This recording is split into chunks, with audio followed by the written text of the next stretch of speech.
Assalamualaikum warahmatullahi wabarakatuh. Selamat pagi teman-teman. Pada kesempatan kali ini saya akan menjelaskan materi mengenai deiksis jarak dalam pragmatik.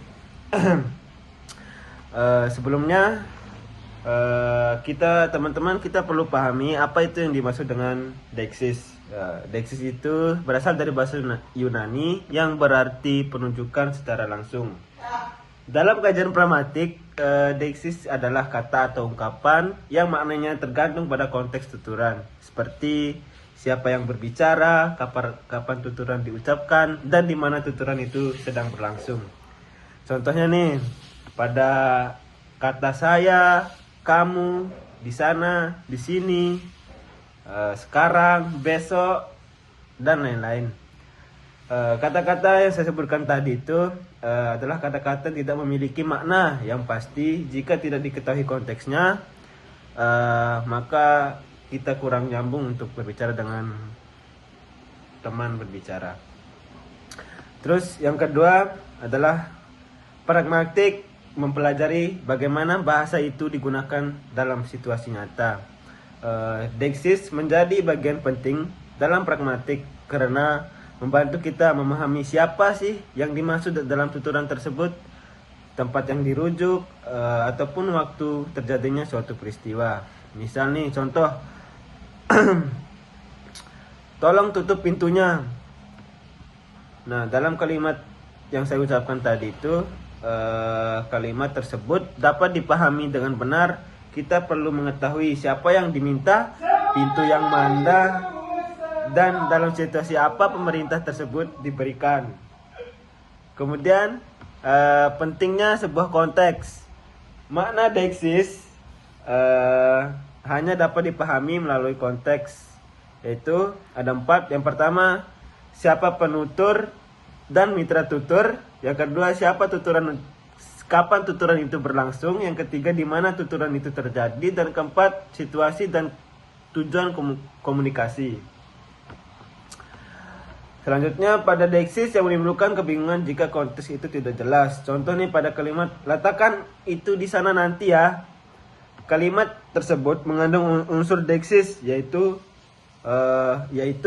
itu, di sana, dan nanti. Pendengar akan kesulitan memahami benda apa yang dimaksud dan lokasi mana yang akan dituju dan kapan tindakan itu harus dilakukan jika tidak ada konteks yang lebih jelas. Nah, sekarang jenis-jenis deiksis, yaitu pada deiksis terbagi menjadi 3, yaitu pertama, orang pertama. Contoh nih pada saya, aku, kami, kita. Kemudian untuk orang yang kedua, kamu, anda, kalian. Sedangkan orang ketiga itu dia, beliau, mereka. Pemilihan kata yang disebutkan tadi tersebut menunjukkan hubungan sosial dan tingkat formalitas antara penutur dan mitra tutur. Kemudian saya akan menjelaskan perbedaan kata kami dan kita.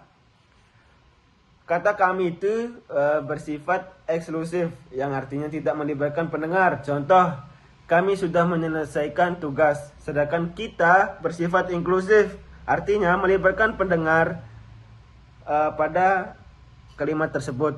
Contoh, kita harus bekerja sama menyelesaikan tugas ini.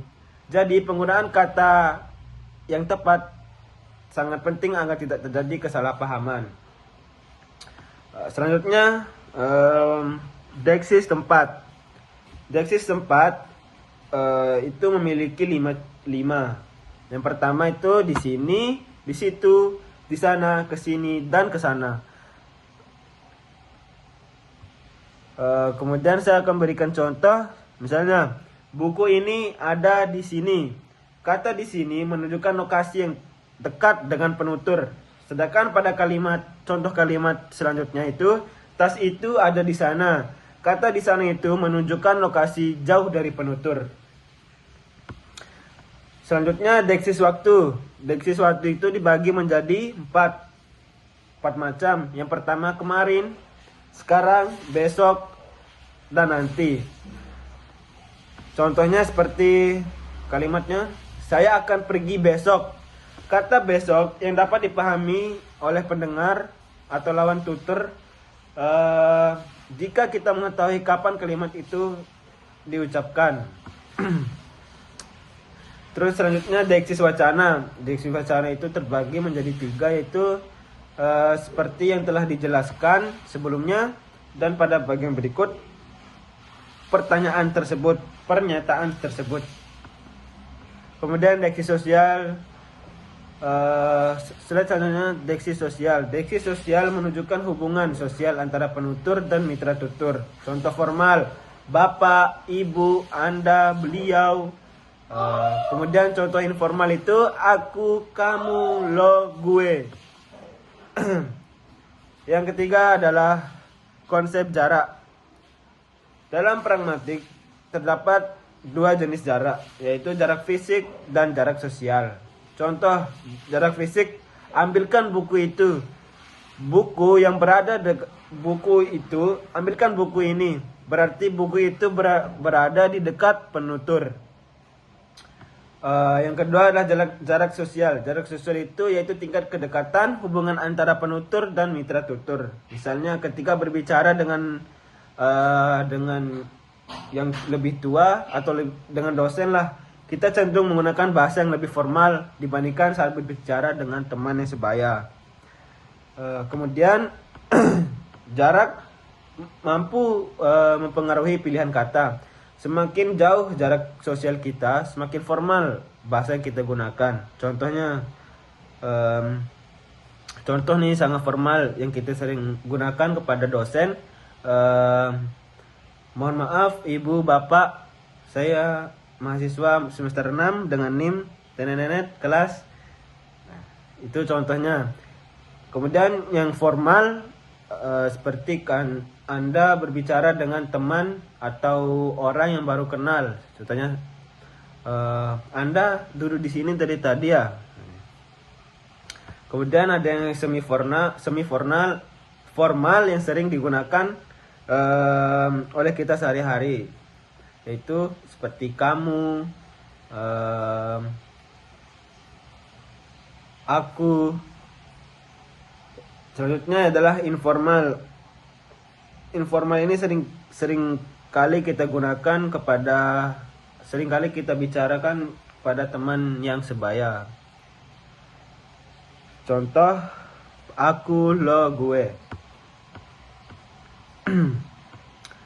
Deiksis dalam komunikasi digital. Dalam komunikasi digital banyak konteks yang hilang karena tidak ada ekspresi wajah, intonasi maupun bahasa tubuh. Akibatnya penggunaan deiksis menjadi lebih rentan menimbulkan kesalahpahaman. Misalnya pada penggunaan kata sekarang, tadi, besok dalam pesan yang dibaca beberapa hari kemudian.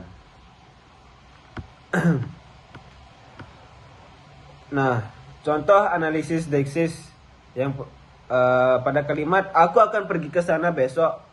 Pada kalimat tersebut terdapat 3 jenis deiksis. Yang pertama, aku, ke sana, dan besok.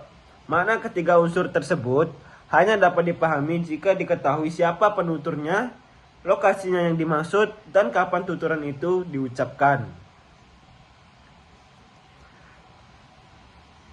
Dan terakhir